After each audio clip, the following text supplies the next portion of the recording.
নমস্কার বন্ধুরা, রুমা কিচেনে আপনাদের সবাইকে স্বাগত জানাচ্ছি। আজকে আমি বাড়িতে খাজা বানাচ্ছি। এই খাজাগুলো দেখতে বন্ধুরা দেখুন, একদম দোকানকে হার মানিয়ে দেবে, এতটা সুন্দর হয়েছে। আপনারাও যদি বাড়িতে পারফেক্ট খাজা বানাতে চান তো আমার রেসিপিটি অবশ্যই দেখবেন, তাহলে বুঝতে পারবেন। আর এতটা ক্রিস্পি হয়েছে, এই দেখুন, হাতে একটু চাপ দিতেই ভেঙে যাচ্ছে।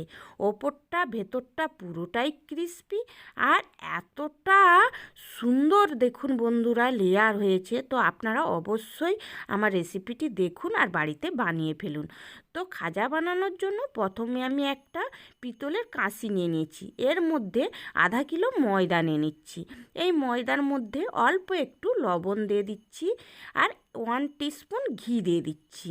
ঘিটা আপনারা গলিয়ে দিতে পারেন, আমি গলাইনি, এমনি দিয়ে দিচ্ছি। এর মধ্যে রিফাইন অয়েল দিয়ে দিচ্ছি 2 থেকে 3 টিস্পুন। 3 টিস্পুন রিফাইন অয়েল দিয়ে দিলাম। এবার আমি ময়দা আর ঘি তেল ভালোভাবে হাত দিয়ে মেখে নিচ্ছি। খুব সুন্দরভাবে মেখে নিতে হবে। এই দেখুন বন্ধুরা, আমি খুব সুন্দরভাবে মেখে নিয়েছি। আমি মুঠো করে দেখাচ্ছি আপনাদেরকে, এত সুন্দর মাখানো হয়েছে। আর খাস্তা বানানোর জন্য ময়ালটা যদি ঠিকঠাক না হয় বন্ধুরা, খাস্তাগুলো কিন্তু ক্রিস্পি হবে না। এবার অল্প অল্প করে জল দিয়ে আমি ময়দা মেখে একটা ডো বানিয়ে নিচ্ছি। ডোটা খুবই সফট করে বানাতে হবে বন্ধুরা। আপনারা যদি আমার রেসিপিটি পুরোটা দেখেন বন্ধুরা, তাহলে কিন্তু আর দোকান থেকে খাজা কিনে এনে খাওয়ার প্রয়োজন হবে না। বাড়িতেই আপনারা এতটা পারফেক্ট খাজা বানাতে পারবেন, একদম বড় বড় দোকানকে হার মানিয়ে দেবেন। অনেক বন্ধুরা পুরীতে জগন্নাথ মন্দিরে গিয়েছেন, ওখানে কাকাতুয়া বলে একটা মিষ্টি দোকান আছে। তো ওই মিষ্টি দোকানে খাজা খুব সুন্দর বানায়। ওই দোকানের থেকেও বাড়িতে আপনারা পারফেক্ট খাজা বানাতে পারবেন। ডো ভালোভাবে মেখে নিয়েছি, ডোটা যাতে না ড্রাই হয়ে যায়, তাই ওপরে আবারও একটু রিফাইন অয়েল দিয়ে ভালোভাবে লাগিয়ে দিচ্ছি। এবার ডোটাকে ঢেকে রেখে দিচ্ছি 10 মিনিটের জন্য। বেশিক্ষণ ঢাকার প্রয়োজন নেই। 10 মিনিট পরে ঢাকনাটা খুলছি। বন্ধুরা, আমি ডোটা হাত দিয়ে চেপে দেখাচ্ছি, এতটা সফট হয়েছে। এবার আমি এই ডো থেকে লিচি কেটে নিচ্ছি। লিচিগুলো ঠিক একদম রুটির মতো সাইজে কেটে নেব। সব লিচিগুলোকে একই সাইজের করে কেটে নেব। সব লিচিগুলোকে কেটে নিয়েছি। এবার আমি সব লিচিগুলোকে 2 হাতে তালু দিয়ে গোল করে নেব। দেখুন বন্ধুরা, সব লিচিগুলোকে 2 হাতে তালু দিয়ে গোল করে নিয়েছি। এবার একটা বেলনি কাঠ এনে নিচ্ছি। এই কাঠের মধ্যে অল্প একটু ময়দা ছড়িয়ে দিচ্ছি। এবার একটা লিচি নিয়ে অল্প একটু ময়দা দিয়ে বেলে নিচ্ছি। একদম গোল করে বেলে নেব। আমি অনেক ইউটিউব বন্ধুদেরকে দেখেছি যারা বলেছেন একটা লিচি নাকি বড় করে কেটে রুটিটাকে বড় করে বেলে নিতে হয়। কিন্তু বন্ধুরা, আমিও ইউটিউব দেখে অনেকবার বানিয়েছি, অতটা পারফেক্ট বানাতে পারিনি। এইবার আমি যেইভাবে নিজের আইডিয়া করে বানিয়েছি, আপনারা হয়তো এইভাবে বানিয়ে বাড়িতে দেখতে পারেন। এতটা পারফেক্টভাবে বানাতে পারবেন খাস্তাগুলো, একদম আমি 100% গ্যারান্টি দিয়ে আপনাদেরকে বলছি। একদম আপনারা এই একই পদ্ধতিতে বানিয়ে বাড়িতে দেখবেন, পারফেক্ট খাস্তা বানাতে পারবেন। আমার ছোট ছোট টিপসগুলো আপনারা দেখে বানাবেন। সব রুটিগুলোকে একইভাবে বেলে নিয়েছি। একটা রুটি বেলনি কাঠের উপরে রেখে অল্প একটু রিফাইন অয়েল হাতে নিয়ে লাগিয়ে দিচ্ছি। আপনাদের বাড়িতে ব্রাশ থাকলে ব্রাশ দিয়ে লাগিয়ে নেবেন। অয়েল লাগানোর পরে অল্প একটু কর্নফ্লাওয়ার ছড়িয়ে দিয়েছি। আপনারা চাইলে ময়দাও ছড়িয়ে দিতে পারেন।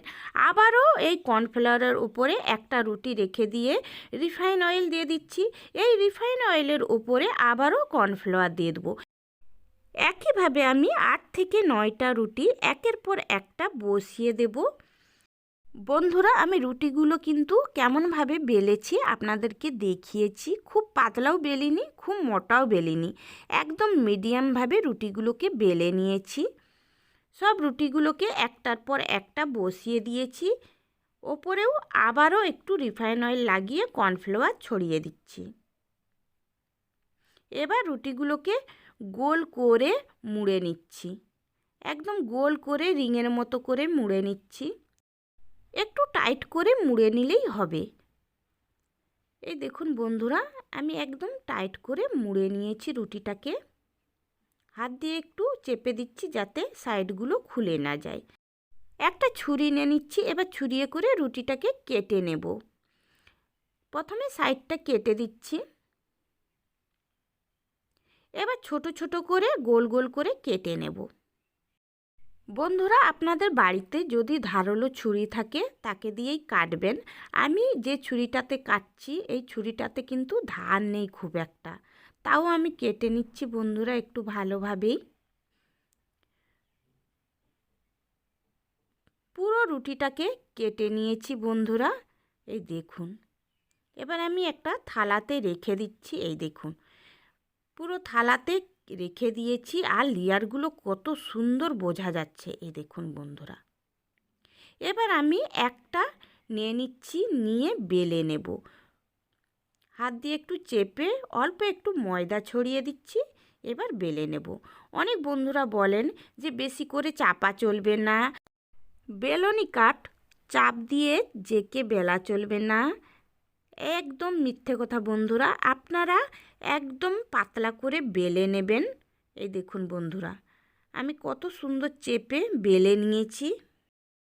সামনে থেকে দেখাচ্ছি, এই দেখুন বন্ধুরা। আপনারা চাইলে এর থেকেও পাতলা করে বেলে নিতে পারেন। সবগুলোকে একইভাবে বেলে নিয়েছি, এই দেখুন। আগে থেকে গ্যাস ওভেনে কড়াই অয়েল দিয়ে গরম করতে বসিয়ে দিয়েছিলাম। অয়েল গরম হয়ে গিয়েছে, একটা অয়েলের মধ্যে দিয়ে দিচ্ছি। এবার আমি গ্যাসটাকে বন্ধ করে দেবো বন্ধুরা। একদম অয়েলটা গরম করে নিয়েছি। অয়েল গরম করার পরে গ্যাসটাকে বন্ধ করে দিতে হবে। একদম ধিমি তেল গরম থাকবে, সেই অবস্থায় এই খাস্তাগুলোকে ভেজে নিতে হবে বন্ধুরা। খাস্তাগুলো অয়েলে ভাজার সময় মেন। আপনারা যদি অয়েল বেশি করে গরম করেন খাস্তাগুলো ফুলবে না। আর অয়েল যদি একদম হালকা গরম করে ভাজেন তাহলে দেখবেন বন্ধুরা খাস্তাগুলোর লেয়ার এত সুন্দর হবে আর খুব সুন্দরভাবে ফুলে যাবে। আপনারা বেশি করে অয়েল দিয়ে একসাথে 4-5টা অয়েলে দিয়ে ভাজতে পারেন। আমি অল্প অয়েলে একটা একটা করে ভেজে নেব। এই দেখুন লেয়ারগুলো এত সুন্দর হয়েছে।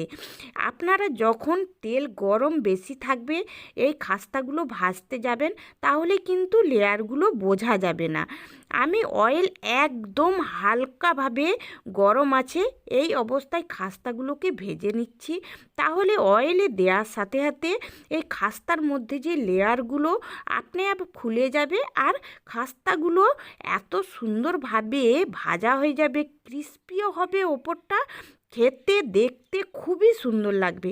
দোকানের থেকেও একদম পারফেক্টভাবে বানাতে পারবেন। একটা খাস্তা ভেজে নিয়েছি, দেখুন বন্ধুরা কতটা সুন্দর লাগছে।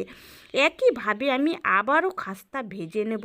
এবার আমি অয়েলে দুটো দিয়ে দিচ্ছি। অয়েলটা দেখুন বন্ধুরা একদমই গরম নেই, একদম হালকা গরম। হাত দিয়ে দেখাচ্ছে দেখুন ওপরটা। তো এইগুলোকেও আমি ধিমি আঁচে ভেজে নেব। একদম বারবার বলছি বন্ধুরা অয়েল বেশি গরম করবেন না। এই দেখুন উল্টে দিচ্ছি। এবার আমি আস্তে আস্তে ভাজতে থাকবো, তাহলে এই খাস্তার লেয়ারগুলো খুলতে থাকবে একে একে। এই দেখুন লেয়ারগুলো খুব সুন্দর খুলে যাচ্ছে। আর এই সময় গ্যাসের আঁচটা বাড়িয়ে দিলে একদম ওপর থেকে খাস্তাগুলো ভাজা হয়ে যাবে আর লেয়ারগুলো কিন্তু বোঝাই যাবে না। আমিও এইভাবে বানাইনি আগে, আমি বানিয়েছিলাম কিন্তু লেয়ারগুলো বোঝা যায়নি, খাস্তাগুলো ভালোভাবে বানাতে পারিনি। তাই আজকে দেখুন বন্ধুরা একদম পারফেক্টভাবে খাস্তাগুলো বানিয়েছি। কত সুন্দর এইগুলো ফুলে গিয়েছে আর লেয়ারগুলো কত সুন্দর বোঝা যাচ্ছে। একইভাবে আমি সব খাস্তাগুলোকে ভেজে নিচ্ছি। দেখুন বন্ধুরা কত সুন্দর লাগছে। সব খাস্তাগুলোকে একইভাবে ভেজে নিয়েছি। প্লেটটা আপনাদেরকে দেখাচ্ছি, এই দেখুন কত সুন্দর হয়েছে। এবার আমি চিনির শিরা বানিয়ে নেব। তার জন্য 1 কাপ জল দিয়ে দিচ্ছি। এই কাপে মেপে 1 কাপ চিনি দিয়ে দিচ্ছি। চিনি জলের পরিমাণটা ঠিক রাখতে হবে। চিনি জলের মধ্যে ভালোভাবে গুলে নেব। গ্যাসটা অন করে দিয়েছি। কিছুক্ষণ পরে বলক উঠতে শুরু করে দিয়েছে। এই দেখুন বন্ধুরা, কত সুন্দর বলক উঠতে শুরু করে দিয়েছে। এবার এই চিনির শিরার মধ্যে আমি কয়টা এলাচ গুঁড়ো করে দিয়ে দিচ্ছি। ছোট এলাচ গুঁড়ো করে দিয়েছি, ফ্লেভারটা তাহলে খুব সুন্দর আসবে।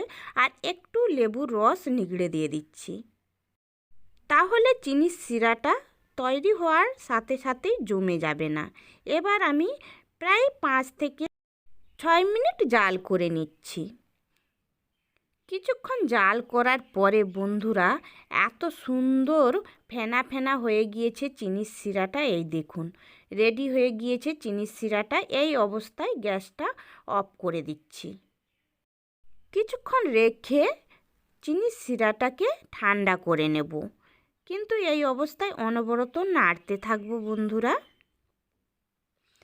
এই দেখুন বন্ধুরা, কিছুক্ষণ রাখার পরে ঠান্ডা হয়ে গিয়েছে।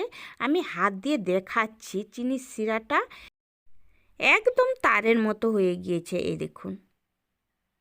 এবার আমি এই চিনির শিরার মধ্যে খাজাগুলো দিয়ে নেড়ে নেব। একটা একটা করে খাজা চিনির শিরার মধ্যে দিতে থাকবো আর খুন্তিয়ে করে ভালোভাবে নেড়ে চেড়ে শিরা দিয়ে দেবো, যাতে এই খাজার মধ্যে ভালোভাবে শিরা ঢুকে যায়।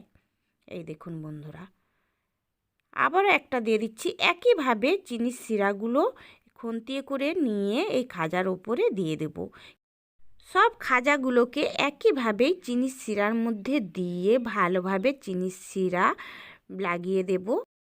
যেসব বন্ধুরা আমার রেসিপিটি দেখছেন এখনও পর্যন্ত আমার চ্যানেলটিকে সাবস্ক্রাইব করেননি, বন্ধুরা আপনারা আমার নতুন নতুন রেসিপি দেখার জন্য অবশ্যই আমার চ্যানেলটিকে সাবস্ক্রাইব করে দেবেন, তাহলে আমি রেসিপি ছাড়ার সাথে সাথে আপনাদের কাছে পৌঁছে যাবে। সব খাজাগুলোকে একইভাবে চিনির শিরার মধ্যে দিয়ে চিনির শিরা ভালোভাবে লাগিয়ে দিয়েছি। এই দেখুন বন্ধুরা, একটা প্লেটে আমি ঢেলে নিচ্ছি। এবার আমি কিছুক্ষণ ঠান্ডা হওয়ার জন্য রেখে দেব।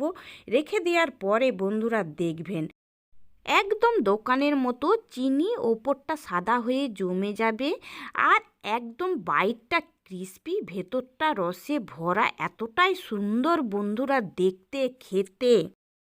তো বন্ধুরা আমি বাড়িতেই পারফেক্ট খাজা বানিয়ে ফেললাম। আপনারাও অবশ্যই বাড়িতে বানাবেন। কেমন হয়েছে কমেন্ট করে জানাবেন। ভালো লাগলে লাইক শেয়ার করে দেবেন। আজকের মতো বাই, টাটা।